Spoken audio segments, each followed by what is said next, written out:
วิธี103ใบเตยหั่นเป็น10-20ใบเนาะหลังจากปั้นแล้วเราทำมาตอ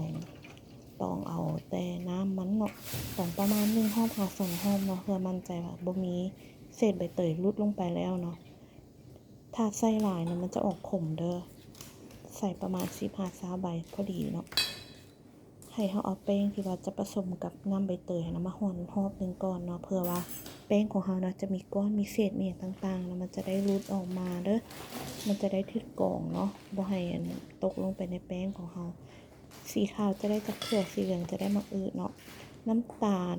ขิงใบเตยพวกนี้จะเป็นขิงเอา ถูกเด้ ใส่ อ น้ำที่ว่าเขาสิต้มบ่ลอยแล้วเอา ต้ม มาลง น้ำจนห เฟือ อง ม ไว้เนาะแล้วก็จะมีมังงามี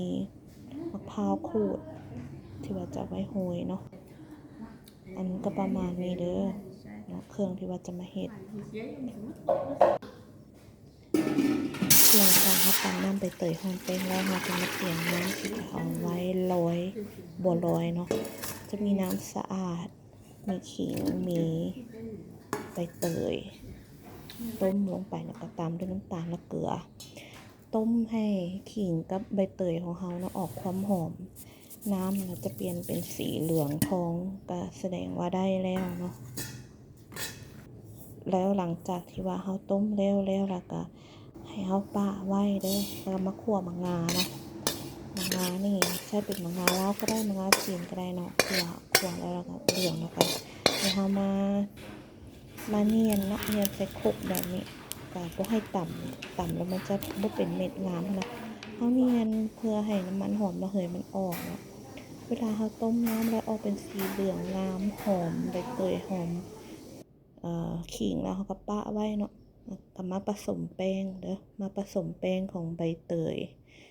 เวลาทอกน้ำใบเตยลงแป้งนะบ่ต้องให้ทอกแบบบาดเดียวเนาะให้ทอกทีละหน่อยแล้วก็ค่อยๆซาวเนาะเคยได้ยินว่าแป้งสมัครน้ำบ่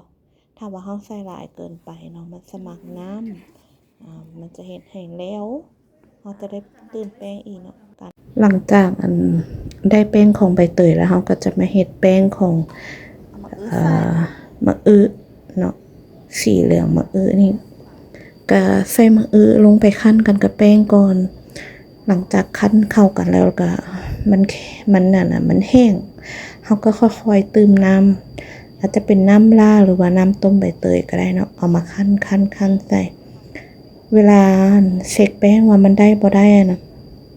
ให้เรากิ้งเบิ่งก่อนเวลานวดแล้วนะมันจับกันเป็นก้อนแล้วเนาะมันนุ่มละให้เรามาลิ่งใส่มือของเราเนาะลิ่งแล้วแป้งจะเงาแล้วก็เวลากดแล้วแป้งบ่แตกจึงเอิ้นว่าได้เนาะถ้าว่ามันเงาแต่ว่ากดแล้วแป้งยังแตกแสดงว่ายังบ่ได้ให้เราเติมน้ำเนาะแป้งมันจะบ่แตกเวลาเรากดเนาะถือว่าได้จะเซ็กแป้งแบบนี้เนาะทุกสีเลยเนาะจะบ่ว่าจะเป็นใบเตยบ่ว่าจะเป็นมะอึบ่ว่าจะเป็นเผือกอะเฮ็ดลักษณะเดียวกันนี่เผือกคือกันเวลา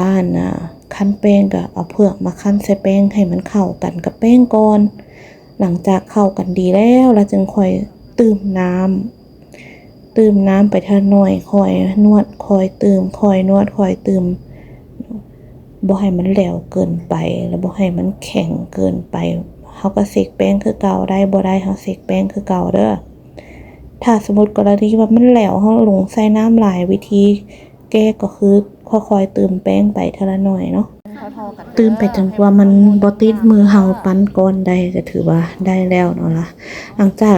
นวดได้แล้วเฮาก็มาปั้นเป็นก้อนพอดีคำบ่ต้องเฮ็ดก้อนใหญ่เนาะเวลาเฮาต้มแล้วเพิ่นจะฟูขึ้นอีกได้เนาะเฮ็ดเป็นก้อนคันเฮามักใส่เฮาอยากใส่เผือกก็ตำเผือกใส่เนาะหรือว่าอยากใส่ถั่วเขียวเฮาก็มาถั่วเขียว1แล้วก็มาตำใส่ให้เป็นใส่บัวลอยก็ได้มันสุกมันจะลอยแล้วแต่เด้อหรือว่าเฮาบ่อยากใส่เฮาก็เฮ็ดแบบนี้เนาะก็แซ่บคือกันเพราะว่าแป้งก็จะมีเผือกมีมะอึ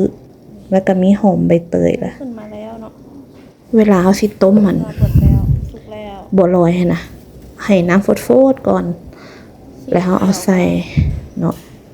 ลงไปในน้ำฝนนะเนาะ มาเต็มทีแล้ว หลังจากเพิ่นสุกแล้วนะบัวลอยสุกแล้วจะลอยขึ้นมาแบบนี้ หลังจากบัวลอยขึ้นมาแบบนี้นะให้เราปาไว้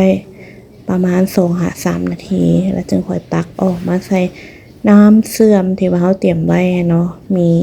น้ำตาลแล้วก็ขิงแล้วก็ใบเตยเกลือที่เราต้มปลาไว้นะเอาบัวลอยมาลงไว้นี่ถ้าว่าเราบ่ใส่น้ำเสื่อมไว้นะจะติดกันเป็นก้อนเนาะ ตัวน้ำเสื่อมบัวลอยนี่นะมักหวานน้อยหวานหลายกับปรับจากสูตรที่ว่าเอาให้ได้เนาะ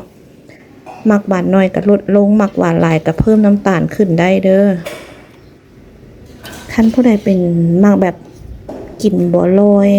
สดๆบัวลอยน้ำขิงที่ว่าบ่ใส่กะทิหั่นน่ะ หอม ก็คือสามารถเอาไปกินได้เลยได้นี่เนาะตักออกไปแล้วก็เอาหมักงาโหยก็สามารถกินได้เลยเนาะแต่ว่าคันมักใส่กะทิก็คือเอาบัวลอยตัวนี้มาเนาะที่ว่าเราต้มไว้นี่แล้วก็มีหัวกะทิแล้วก็มีหมักงาเนาะเวลากินก็ใส่หมักงาใส่กะทิแล้วก็เสิร์ฟ